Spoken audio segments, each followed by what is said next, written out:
RK గారి college incidents లో బయటికి కనిపిస్తుంది టిప్ ఆఫ్ ది ఐస్బర్గ్ మాత్రమే, కానీ లోపల చాలా పెద్ద కాన్స్పిరసీ థియరీ నడుస్తుంది అని చెప్పి సోషల్ మీడియాలో బాగా ఫేమస్ అవుతుంది.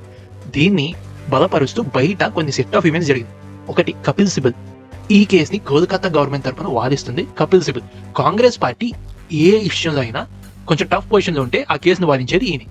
ఈ కేసును కూడా ఆయన వాదిస్తున్నారు. రాహుల్ గాంధీ ఈ కేసు విషయంలో చాలా సైలెంట్గా ఉన్నారు. ఒక స్టేట్మెంట్ పాస్ చేసి ఆ తర్వాత గప్చుప్ ఉండిపోయారు. ప్రెస్ వాళ్ళు అడిగినా కానీ డోంట్ డైవర్ట్ మీ అంటూ ఇంకో స్టేట్మెంట్ పాస్ చేశారు. German shepherd. ఇండియాలో ఏ ఇష్యూ జరిగినా ఆ ఇష్యూ పైన కుక్కలాగా మురిగే ఈ జర్మన్ షెపర్డ్ ఈ ఒక్క ఇష్యూలో మాత్రం సైలెంట్గా ఉండిపోయాడు. సైలెంట్గా ఉండటం కాకుండా సందీప్ రెడ్డి వంగ తీసిన మూవీస్ అయినా యానిమల్ యాంటీ చూసి పీపుల్ ఎలా బిహేవ్ చేస్తున్నారు, ఎలా ఇలాంటి ఈవెంట్స్ జరుగుతున్నాయి అని చెప్పి ఒక స్టేట్మెంట్ పాస్ చేశాడు. అతనే రాహుల్ గాంధీ ఫ్రెండ్ అయిన రాకేష్ తెలక్ ఇండియాలో కొత్తగా ఏమైనా జరిగినాయి, ఇంతకు ముందే చాలా జరిగింది కదా, దీన్ని ఎందుకు రాద్ధాంతం చేస్తున్నారు అని చెప్పి ఒక 10 మంది స్టేట్మెంట్ పాస్ చేశాడు. అన్నిటికంటే ఎపిక్ కామెడీ ఏంటంటే కోల్కతాలో ఆమె కింద ఆమె జ్యూరిస్డిక్షన్ లో జరిగిన ఈవెంట్ పైన మమతా బెనర్జీయే ర్యాలీలు ప్రొటెస్ట్లు చేశారు. ఇది ఎపిక్ కామెడీ.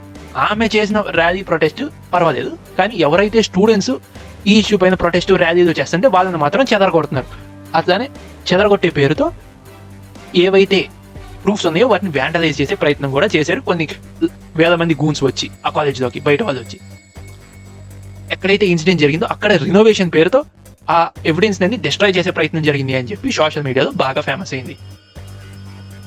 అట్లానే కోల్కతాలో బాగా ఫేమస్ అయిన 2 football groups fans Mohan Bagan అతని ఈస్ట్ బెంగాల్ ఫ్యాన్స్ కలిసి ఈ ఇష్యూ పైన ప్రొటెస్ట్ చేస్తుంటే వాళ్ళని కోల్కతా పోలీసులు చెదరగొట్టారు.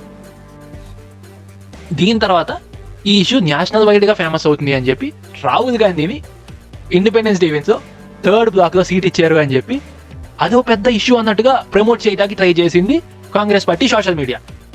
ఎందుకు జరుగుతున్నాయి, ఎన్ని డిఫరెంట్ ఈ కేసుని డివైడ్ చేయడం కోసం, ఈ కేసుని డౌన్ స్కేల్ చేయడం కోసం ఎందుకు చేశారు అని సోషల్ మీడియాలో జరుగుతుంది. ఏంటంటే ఆర్కే గారి కాలేజ్లో ఈ ఇన్సిడెంట్ కాకుండా ఇంతకు ముందు డ్రగ్ మాఫియా నడుస్తుంది. ఎవరైతే అధికార పార్టీ లీడర్స్ పిల్లలు ఉన్నారో వాళ్ళు డ్రగ్స్ ని తీసుకోవటమే కాకుండా డ్రగ్స్ ని అమ్ముతున్నారు. అమ్మటంతో సరిపెట్టకుండా కాలేజీలో ఎవరైతే ఆడపిల్లలు, పేదవాళ్ళైన ఆడపిల్లలు ఉన్నారో వాళ్ళకి డ్రగ్స్ ని అలవాటైన తర్వాత ఆ డ్రగ్స్ యూజ్ చేసుకొని సెక్స్ ర్యాకెట్ కూడా నడిపారు అని చెప్పి ఒక కాన్స్పిరసీ. ఈ సెక్స్ ర్యాకెట్ వల్ల నేషనల్ లెవెల్లో చాలా పార్టీస్, అపోజిషన్ చాలా పార్టీస్ లీడర్స్ దీన్ని యూజ్ చేసుకున్నారు అని కాన్స్పిరసీ. ఈ విషయం మొత్తం ఈ కేసులో విక్టిమ్ అయిన అభయకి తెలిసింది. ఆమె మొత్తం ప్రూఫ్స్ కలెక్ట్ చేసి తీసుకెళ్లి ప్రిన్సిపల్ ముందు పెట్టింది. దీన్ని మీడియా ముందుకు తీసుకురావాలని కూడా అనుకుంది. కానీ ఆమెకు తెలియని విషయం ఏంటంటే ప్రిన్సిపల్ కూడా ఈ కేసులో ఇన్వాల్వ్ అయి ఉన్నారు. దాంతో ఆమెను బెదిరించడం స్టార్ట్ చేశారు. ఆమె బెదరకపోవడంతో ఆమె ఎప్పుడు మీడియా ముందుకు వచ్చేస్తుందా అని ఆమెను ఆపడం కోసం ఆమెను 36 hours షిఫ్ట్లోనే ఉంచారు. షిఫ్ట్లోనే ఉండి ఆమెతో వర్క్ చేయించారు. 36 hours ఆమెను అలసిపోయేలా చేశారు. అప్పుడు ఈ షిఫ్ట్ మొత్తం ఆమెను బెదిరిస్తూనే ఉన్నారు. ఎప్పటికీ ఆమె బెదరకపోవడంతో ఆమెని అడ్డు తొలగించుకోవాలి అని చెప్పి